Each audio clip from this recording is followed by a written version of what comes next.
Morning everyone, it's Andrew, the Urban Bayman, looking over St. John's Harbour. Doing a lot of thinking this morning, guys. And I'm gonna try and do this in one take. It's challenging, okay? But this morning, I'm gonna take that gum out now before I ruin it. This morning, I was thinking about a story a friend shared. He walked in on his two children who were in a heated debate regarding who was going to get the car for school that day. Right? Who was going to control the car? Who was going to drive to school?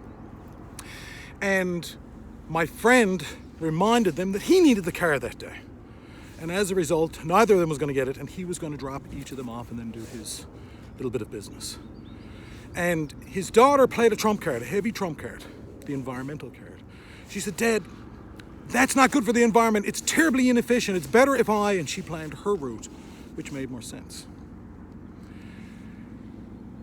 That trump card didn't play so well when my friend reminded them, "Guys, you live less than a kilometer from your school. If you're truly concerned about the environment, how about you walk to school today?"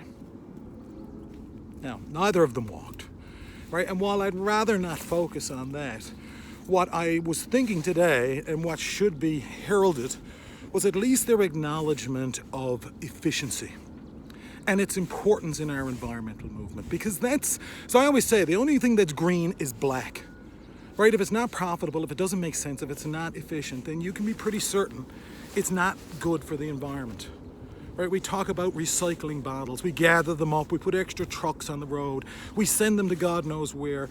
You know, W5 and Marketplace and all these places have exposed the fact that it doesn't even get recycled. But can you imagine the amount of energy that is used to transport those recyclables to another destination? The oil supply ships that you see in the background, look, it's an important part of our industry, and of course in Newfoundland we have certain biases. Yes, we rely on this industry. It's a huge part of our GDP. But as well, because of our sense of awareness, because of where we live, right, our belief in technology, right, we understand the importance, right? I mean, oils are now, look, I don't see a future where oils and hydrocarbons are going to be a part of our transportation network. I mean, guys, electricity is advancing with enormous leaps. But we need hydrocarbons to make plastics.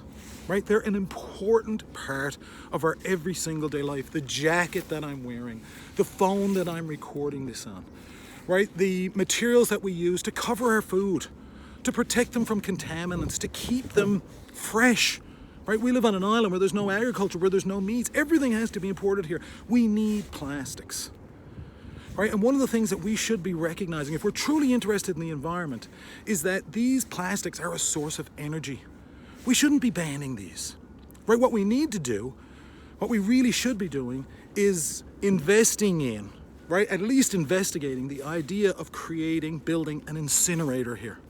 A zero-emission incinerator. They exist, right? And they are very efficient. We can take all of our garbage, all of our plastics, everything that we would dispose of normally, we can burn them in a zero-emission incinerator, and we can use them as a source of energy. We can create heat with that. Now guys, that reminded me of a story a few years ago because, again, I really worry about the disconnect. Right, a few years ago, the Corner Brook pulp and paper industry, or the Corner Brook pulp and paper mill, Kruger, offered to build a zero-emission incinerator on the west coast of Newfoundland. The idea is that they were going to collect all of our used tires. And tires, look, I mean, they're made out of rubber. It's a hydrocarbon. And they're necessary. Like, really necessary. It's what we run on our cars. It's part of our transportation extra network. Whether we're going to be fueling them with hydrocarbons or using electricity, we still need tires. They were going to bring those tires to Corner Brook. They were going to burn them in a zero-emission incinerator, and they were going to use them as a supplement for the fuels that they're already using, the bunker C that they're already using to manufacture the paper at that plant. Of course, every environmentalist in Newfoundland rushed to the west coast, right? They couldn't get there fast enough to hold up their placards, to protest, right? The damning idea that we were going to put in an incinerator Nothing but the zero emission. In fact, God love Fred Houghton, or perhaps it was, our friend on the West Coast. It was one of those real good media guys. They went further and questioned the lead spokesman, and he said, but they've promised that this is going to be a zero emission incinerator. Right? To which the lead environmentalist looked right into the camera for all the world to see without any shame. And he said, I don't trust science. Now, don't trust science. You just drove across the island in a car, burning hydrocarbons, no doubt, right? That was running on tires, right? That had an airbag sitting in your face for the full 8-10 hours, however long it took you to drive across the island to protest what should have in fact been an advancement, a huge step forward in our environmental movement. Guys, if you really want to make a difference, right, really want to make a difference, there's a young man that I meet up here on the trail all the time. He's an engineer here at the university, and he had just finished engineering here at the university. And we've often had this conversation, and he talks about his fellow, not classmates, but his kids his age.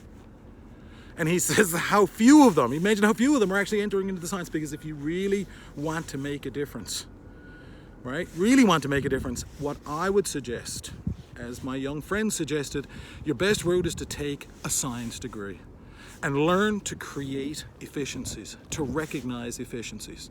Because we want to make a better world. We want to be able to continue with certain comforts, right? There's no sense in stepping backwards, right? As I always say, one of my favorite words in Newfoundland, people talk about our dialect, they talk about our language, right? The Newfoundland dictionary. My favorite word is comfort. Because in a place like Newfoundland, we are constantly striving, we're an island in the middle of the ocean, constantly striving for comfort. More efficient homes, better outerwear, right? More efficient cars, better tires, not interested in changing flats, right? You remember my story about the gravel pit campers. Where did the gravel pit camper come from? Because our tires were so terrible, right? We're looking for advancements in science. If we truly, truly hope to change the environment and make this a better world going forward, that's the route that I would look at. I hope this finds you well. I hope you remember to subscribe to our YouTube channel, and I look forward to speaking with you, making discussion. There's always room for comments. Thanks, everyone.